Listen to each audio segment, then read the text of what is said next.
In 2003, the UFC introduced its first interim title, with the aim of keeping a division active while its champion was AWOL. But it's safe to say the company has exploited the process over the years. Today, we look at some of the most egregious belts in UFC history, and the petulant and convoluted circumstances that led to their creation. Welcome to the INC, and these are 5 of the most pointless interim titles. By 2021, Francis Ngannou had finally reached the MMA summit. His win over Stipe Miocic at UFC 260 saw him become the first Cameroonian to win a UFC championship, and answered the critics who'd written him off after his first title bid 3 years prior. Behind the scenes, however, things weren't plain sailing. Ngannou had grown increasingly vocal about the UFC's pay structure, most notably regarding the belief that the company had cheapened out of a super fight between himself and Jon Jones, and making the one-time company darling a marked man among the top brass. Ngannou was scheduled to return that August against Derrick Lewis, the last man to beat the champion in a stinker clash at UFC 226, only for Ngannou to request a further month off to complete ambassadorial duties in Cameroon. The UFC refused to budge, and just 3 months after Ngannou's title win, an interim title match between Lewis and Ciryl Gane was booked as the main event of UFC 265, a decision that didn't go down well with MMA media. To me, this feels like another short-term decision with no lack of care for the long-term consequences. To me, this feels like UFC is looking at that date in Houston.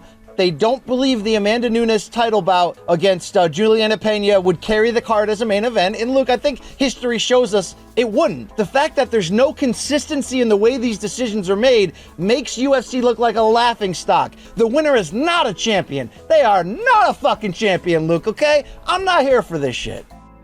Part of the reason the belt was created was contractual. The UFC had recently penned a big money contract with Houston's Toyota Center and promised a title match with hometown hero Lewis as its inaugural main event.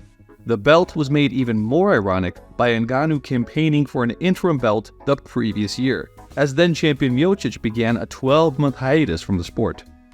The fight's biggest beneficiary was Gane, dominating the much slower Lewis on his way to a third-round stoppage and granting the Frenchman UFC gold just 3 years into his career. Ngannou and Gane would unify the belts at UFC 270, with Ngannou using his lesser-seen wrestling to hand the Frenchman his first loss. The fight would be Francis's last with the UFC. Burned by the company's treatment of him, the fighter failed to come to terms over a new contract, leaving the promotion to sign with the PFL and pursue a career in boxing. Ngannou's story is similar to another heavyweight crisis a decade prior. By 2007, Randy Couture was at loggerheads with the UFC over a new contract, believing he had been underpaid compared to several of his peers, and denied a promised fight bonus after his win over Gabriel Gonzaga, going as far as to tease leaving the promotion to pursue a match with MMA legend Fedor Emelianenko. The UFC responded quickly to Couture's holdout, booking a match between former champ Tim Sylvia and MMA legend Minotauro Nogueira. Nogueira scoring a third-round submission to become the first Pride alum to win gold in the UFC. At this point, the interim belt made perfect sense. Nogueira would either face Couture in a unification bout, or take the belt outright should the natural leave the promotion. That was until a 300-pound, jacked white boy was thrown in the works. On the same night Nogueira and Sylvia fought for the belt, Brock Lesnar made his long-awaited debut following a successful run in pro wrestling. After a decision win over Heath Herring, the UFC were eager to cash in on Lesnar's star power, and needing a big money match to coax Couture into action, booked the champion against the next big thing at UFC 91, bypassing Nogueira entirely and rendering his title redundant. Things grew more farcical that summer, when just a month after Couture vs. Lesnar, Nogueira was coaxed into defending his title against former champion Frank Mir. Mir becoming the first man to finish the Brazilian in his 38-fight career. Lesnar and Mir would unify the belts at UFC 100, while Couture and Nogueira squared off in a bronze medal match 2 months later. Nogueira beating his fellow MMA legend in what was later voted the best fight of 2009. Tyron Woodley's conflicts with the UFC led to an unneeded interim belt in 2018. Woodley entered the year as one of the most maligned champions in the UFC, thanks to his tepid bouts with Stephen Thompson and Damian Maia, along with a long-standing reputation as one of the shrewdest negotiators in the sport. After his win over Maia, Woodley announced his intention to take an extended break from the sport, citing his need for shoulder surgery and a schedule which saw him fight 4 times in 13 months. Upon his return, Woodley was linked to a match against former lightweight champion Rafael dos Anjos, intended as the main event for the company's annual Brazil card. Woodley, however, had his sights on the co-main of UFC 226, looking to cash in on a big money super fight between Stipe Miocic and Daniel Cormier. Woodley's schedule didn't work for the UFC. Despite being one of the company's most active champions, the UFC created an interim belt between Dos Anjos and Colby Covington, effectively boxing Woodley out of his big money payday. Do you feel like the introduction of a second belt in your division devalues your belt? There's no second belt, my man.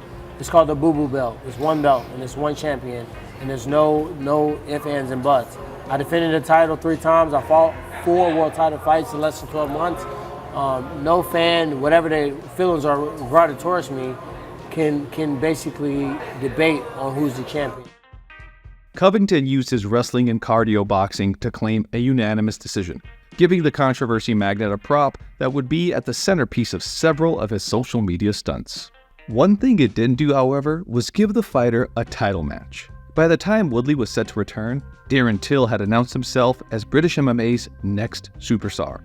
And looking to cash in on the Scousers' popularity, the UFC fast-tracked him to a title match at UFC 228, stripping Covington of his title just a month after winning it.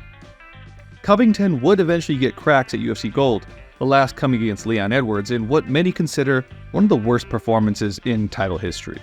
The fighter was last seen in a Florida retirement home, looking for his next opponent. The UFC has often been accused of using interim belts as a means of boosting poor pay-per-view numbers, and one of the most egregious examples came in the winter of 2016. At UFC 206, Max Holloway looked to extend a 9-fight winning streak against former lightweight king Anthony Pettis, who was competing at featherweight for the second time since dropping down in weight earlier that year. The fight served as the co-main event to Daniel Cormier's rematch with Rumble Johnson, only for Cormier to withdraw from the bout after a groin tear in training. With no champions willing to step up and Rumble turning down a match with Gegard Mousasi, the UFC decided to promote Holloway and Pettis to the main event. The decision was egregious on several fronts. While Holloway had done enough to fight for the belt, Pettis entered the match having just won 1 of his previous 4, with his bout earlier in the year marking his only match at 145. The fight also came just 3 weeks after Jose Aldo was promoted to featherweight champion after Conor McGregor chose to remain at lightweight rather than return to 145. The fight was further hampered at the weigh-in when Pettis fell 3 pounds short of the featherweight limit, rendering him ineligible for the belt. A potential banana skin was eventually averted, as Holloway claimed a 3rd-round stoppage and became the first man to finish Pettis in his MMA career. Holloway would eventually face Aldo in a unification match at UFC 212, silencing the hometown crowd in what became a changing of the guard moment at 145. The most recent interim title fight is also the most controversial. In 2023, Jon Jones lived up to a 10-year promise by winning the UFC heavyweight title, with plans to make his first title defense against Stipe Miocic at UFC 295. 2 weeks before the fight, Jones was forced to withdraw after a pectoral injury, and when Miocic turned down the offer of an interim bout, the UFC called Sergey Pavlovich and Tom Aspinall to save the card. Pavlovich and Aspinall had been known as 2 of heavyweight's most exciting fighters, and with both men known for lightning-quick finishes, many expected the fight to not make it out of the first round. And oh boy, were they proven right.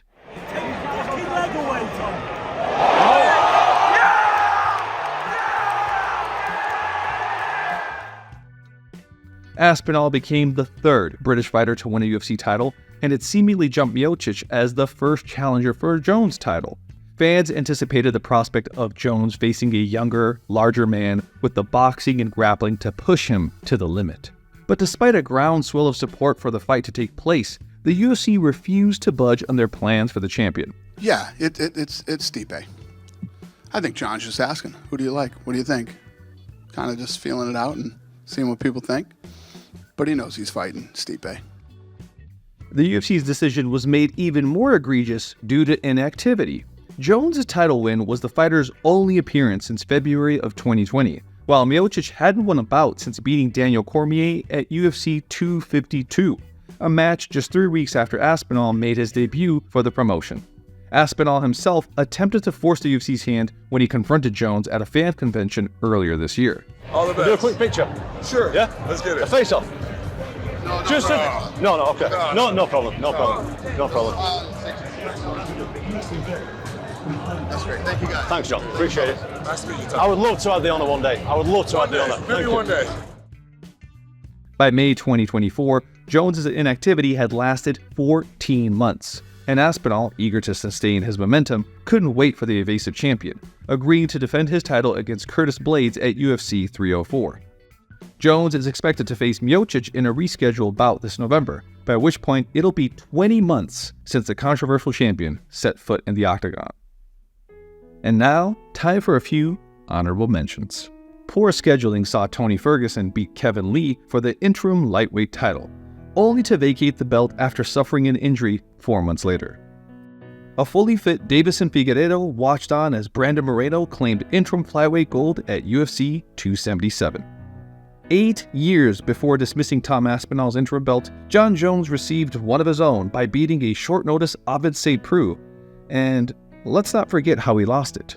You know, supposedly they found something in one of my samples that I have no clue what it is. I don't even know how to pronounce it. Being labeled as someone who would ever cheat hurts me more than anything else I've ever been through in my career. This is the INC. Please like, share, and subscribe. Post your feedback in the comments and donate to our Patreon page for more exclusive content.